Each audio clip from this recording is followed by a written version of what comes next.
I do want to ask you, the other thing that happens here in September of 97 is the one night only pay-per-view over in the UK. And much like SummerSlam 92, we're going to put the British Bulldog in the main event, and we're going to have a title on the line. But instead of it being the Intercontinental title and Bret Hart, now it's the European title and Shawn Michaels. And the Bulldog had actually dedicated this match to his dying sister, who has a terminal illness, and she's in the front row. And of course, this was supposed to be a big deal for the British Bulldog to beat Shawn Michaels for the European title. And instead, Shawn leaves with the belt. Shawn wins. He's the European champion. He's the first Grand Slam WWF champion. And as the story goes, Shawn wanted to change the finish, so when they came back and the Bulldog beat Shawn, it would be even bigger. We know that never happened, and sadly, Bulldog's sister passed away. This is a narrative that's been talked about a lot amongst fans, that this is just some of the worst possible behavior. However, when you really think about what Shawn allegedly was saying is, hey man, when we come back, it'll be even bigger when he beats me. I totally get that. What did the boys think about Bulldog, promising that he's going to win this match and dedicating it to his sister and then losing? It's an incredible heat moment, but allegedly the Bulldog's family not too keen on this creative. I get that. I get why they aren't, but it's a work. And when do you lose most of your matches? In your hometown. Why? Because people care. Wow. And it's going to, and people are going to have the best reactions because they don't expect you to lose.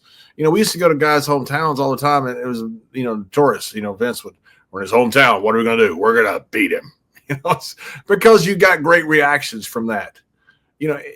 I get the feel good moment, but life isn't feel good all the time. And if it's fire bad, water good, if everything is predictable, then I get it. You're going to feel good about it. But what if you swerve it? What if you're trying? We're getting killed by WCW. And I get the feel good moment, but I also get the thing of, hey, there's no way Davey Boy's going to lose today. No way it's going to happen. There's a sister there. He's got his, back in England. This is going to be great. What if he does? What happens then? Then all of a sudden you got some heat. People are talking about it now. This should have never happened. Should have never happened. That tells you right there that there's a good reason for this to have happened. I don't have any problem with this. It's a work. And people are like, oh, you shouldn't do that. Really? So Papa Shango shouldn't have made Ultimate Warrior throw up? I mean, you're sitting there looking at it going, okay, that's fine with Heath there, as long as I agree with the Heat here. It's kind of like guys who say, I don't want certain guys to be heels because he was a jerk to me. Oh, because you're in on it? And that's different with you because you're on the inside? That's the guys you work. And so I don't – I get all the parameters around it. I don't have a problem with Shawn going over. Well, we know that the big collision course is set. Survivor Series is going to be here, and it's the most talked about, discussed piece of business in WWF history from 1997, the Montreal Screwjob. We've broken it down 100 different ways on all my different podcasts. If you don't know the story, probably not a wrestling fan by now. What we haven't heard, though, John, is your take. We know that Rick Rude took it personally. He winds up jumping the WCW. We know that Mick Foley decided he was going to, make a point of this, and he no-showed TV the next day. Jim Cornette talked some sense into him along with JR, and he's at the taping the following day. But when the screw job happens, what do you remember? Were you in the building? Oh, one of the dumbest things I ever did. We used to always leave before the main event was over. And it was just kind of standard because we worked on the road, 300 days a year. We had to get down the road. I get that. The guys that were on the main event would have the parameter of coming to the shows a little bit later, so it kind of all worked out. Barry and Wyndham and Barry had arranged for us to go to Japan for the All Japan Tag Team Tournament with Stan and Doc and Bobby Duncombe and Albright and Laurinaitis and all those guys. Kabashi and Masawa and all those guys. So we were about to fly to Japan either the next day or the following day. I can't remember. It was like a day or two later, but we were flying out of Toronto or Ottawa or somewhere. We weren't flying out of Montreal. We were flying out of a different city. So we had a 4 or 5 week trip to Japan coming up. So I was in the dressing room, and I want to make this perfectly clear. Anybody who says, and now listen, I can't read minds, but I know from where I was in the dressing room, anybody who says people thought something was up, they weren't there. Nobody thought something was up. So we thought something could happen. Tim White was there in the dressing room. I said, "Hey, Tim, anything going to happen tonight?" He goes, "Nah, I don't think so, kid." No one thought anything of it. No one thought this screw job was coming. You know, that Briscoe had arranged with Sean. Right before the match, Dave Hebner comes in and grabs him and Earl's bags.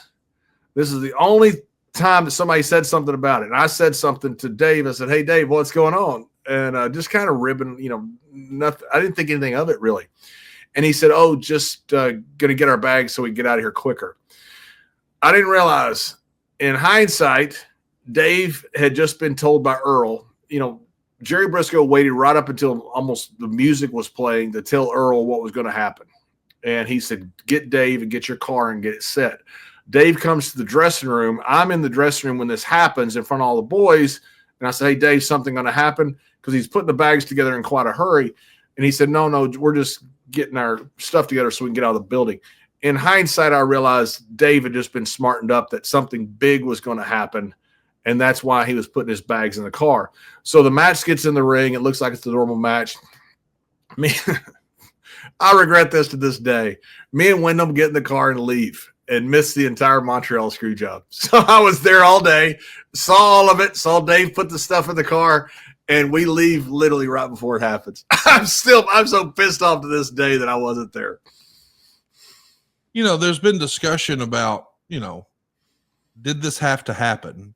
And I want to ask, from your perspective, what'd you think of Vince saying, "Hey, he could have showed up on Nitro with the belt"? Of course, in reality, that had already been worked out and discussed, I guess, that, he was still under contract through the end of the month. So they still had plenty of time. It's not like he's showing up on Nitro the next day. He can't contractually show up in WCW until December 1st. Earlier in this year, they did some of the best house show business of the year with 3-ways with Shawn Michaels, Bret Hart, and The Undertaker. The Undertaker could have very easily been the third man in the match. It feels like that would have been an easy solution. And maybe Bret had a problem with Shawn because Shawn had said, "Hey, I won't do the favor for you. I wouldn't do the same for you." But who would have said no to The Undertaker? With the benefit of hindsight, couldn't Vince have just shoehorned The Undertaker into that 3-way dance, hearkening back to what happened? I mean, let's not forget, Shawn has just had a series of matches with The Undertaker, and that was all based on the fact that Shawn was the special guest referee at SummerSlam. So storyline-wise, he could have very easily made this a 3-way, and the whole disaster is averted. But that doesn't happen.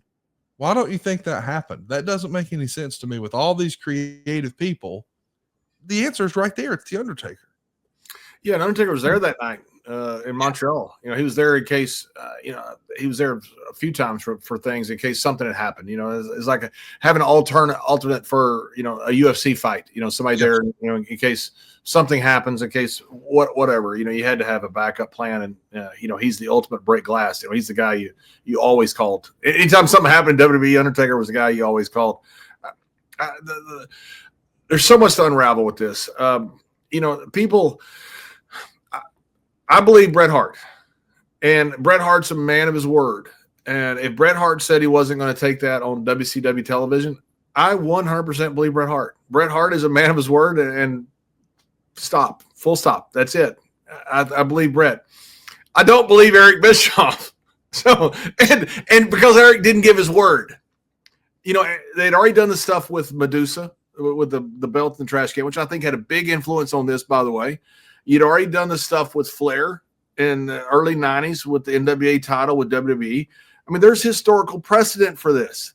I mean, you can go back to the beginning of time in wrestling and see what has gone on with championship belts going to different federations.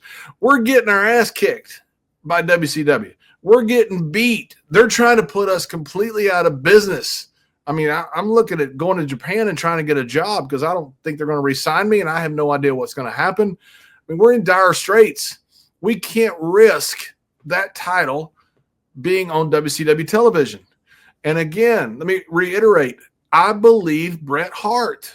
I believe if Bret says he wouldn't have done it, Bret would not have done it. Bret is a man of integrity. He's a man of his word.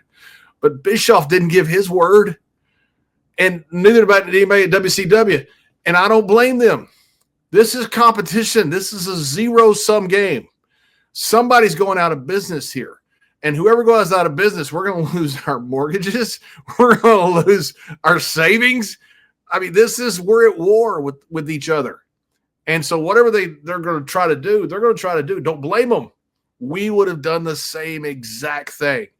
I don't think under any circumstances. Now, I'll address the triple threat idea that you could have left that title get down to WCW.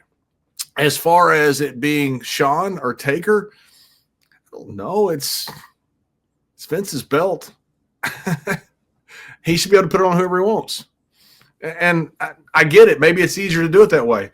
But at some point, I think, Vince has a backbone too. He has an ego too. And at some point you say, hey, you can't do that, do something else. At some point, whether it's good business or bad business, egos bow up and go, you know what? I got an ego too. And you want to back me in a corner? I'll back you in a corner. Is that childish? Is that good business? Don't know. But it's human nature. And I think that's what happened.